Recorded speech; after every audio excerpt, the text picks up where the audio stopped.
Hi everyone! In this video, I will show you how to insert a text box in Google Sheets. Although Google Sheets doesn't have a direct text box tool, you can use a drawing as a workaround. First, click on Insert in the top menu, then choose Drawing.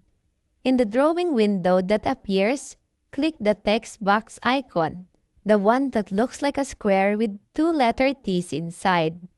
Click and drag to draw the box, then type your desired text. You can format it using the toolbar inside the drawing window. Once you're done, click Save and Close at the top right part of the dialog box.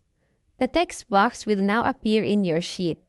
You can move it around like a floating object by clicking and dragging it, and resize it by clicking and dragging its corners. So, that is how you insert a text box in Google Sheets. I hope you find this tutorial helpful. Thanks for watching.